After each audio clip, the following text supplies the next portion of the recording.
Hello everyone, I'm eShop Club's Kid, and today I'm going to be talking to you a little bit about the 3DS. I got one of these just recently from Craigslist for $100.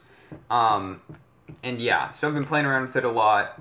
This is in light of me just getting a DS Lite, which I found at a garage sale for $5. After that, I sort of got interested in the classic Nintendo games I was playing, so I decided that if I was going to play the classics, I might as well try out the new games too, and the only way to do that was to get one of these. So that is the brief backstory on why I have this.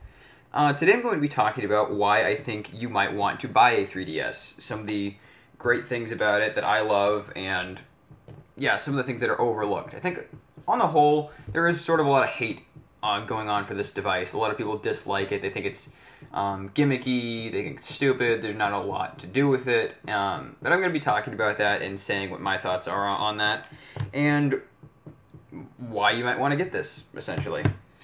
First of all, a lot of people dislike the fact that this has the 3D screen, the 3D capabilities. They think it's gimmicky, they think it's unneeded.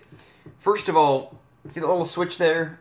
That turns the 3D off. You don't have to use the 3D. You can, I mean, what a lot of people do this for, the actual gamers that buy this, they don't really use the 3D at all. They just sort of, look at it for a couple seconds, and then they're like, okay, well, I'm going to go play my Zelda. It's not a big thing. I don't really think it's even a huge selling point. It's not the main reason you'd buy it. It's a nice feature at times. I think it certainly does have the capability to enhance certain looks to things, like menus and maps and things like that. It can look really good, but it's not the primary reason you buy it, and I don't think Nintendo's trying to make it the primary reason you buy it. So there's that. Other people are saying things about how there's not backwards compatibility for the Game Boy Advance. Well, what I say to that is, first of all, I didn't really play a lot of the Game Boy Advance games. I had a DS Lite, and I played them for a little bit, but I really just find honestly, I find the DS games and the 3DS games just a lot more entertaining. I don't think that there's much arguing about that. But if you really want to have your feel of nostalgia, there is this Nintendo eShop where you can get your classic Game Boy games for really reasonable prices. Like, these are like App Store prices, like Angry Birds. Like, you can get Warrior World, Wario Land, actually it's called, which is a really good classic Game Boy game that I beat like 3 times when I was 7. And you can get it for $3 in the App Store, which is really reasonable. That's just one example. You can get Mega Man, stuff like that. And you can also get full 3DS games in the eShop as well, which is a really good feature in my opinion.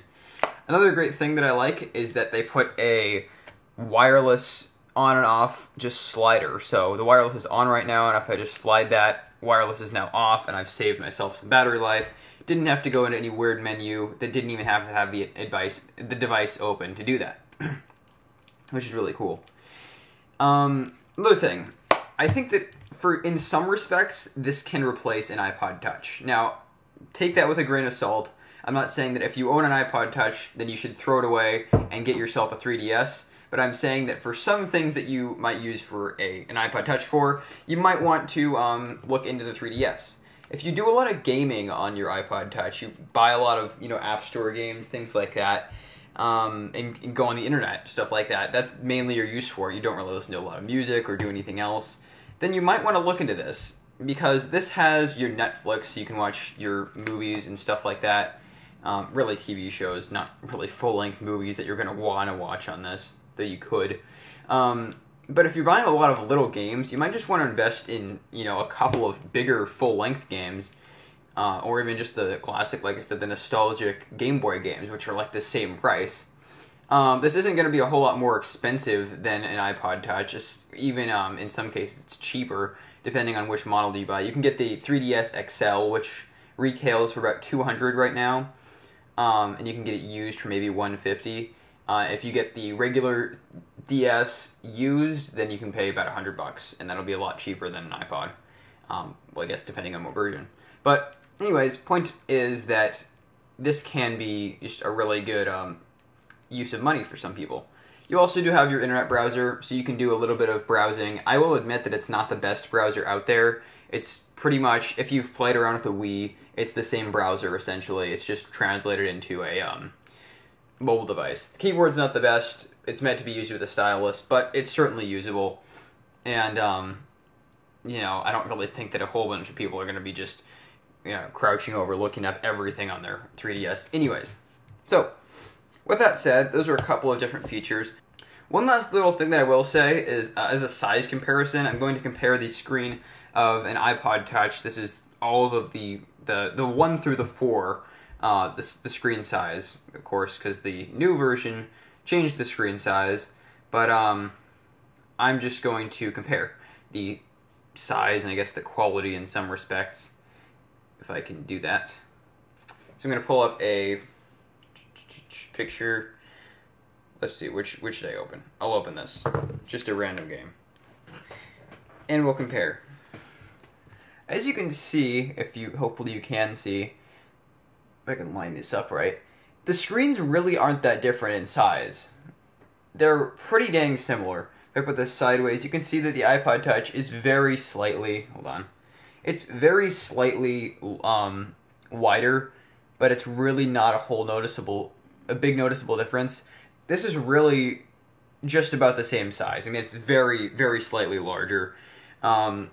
So just to say, if you've ever watched TV shows on your iPod for Netflix or stuff like that, you're not gonna have a problem doing it on here.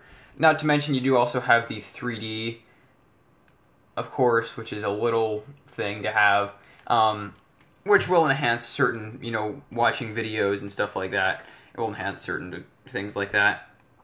I would say in terms of the quality of the screen, it's on the 3DS, it looks really good. It's not meant to have, you know, super realistic graphics being displayed on it. It's meant to have, you know, your Mario and Zelda and stuff playing on it. And for that, it works really well.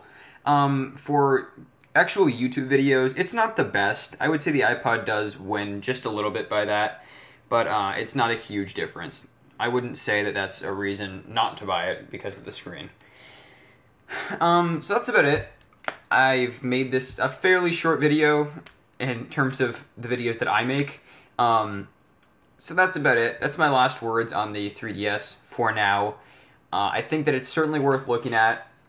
It's not too gimmicky. There's lots of great games on it, and there's lots of great things that are not only nostalgic, but also really entertaining in today's age. So, I'm Asa Clubs Kid, that's it, and that is why you should buy a 3DS.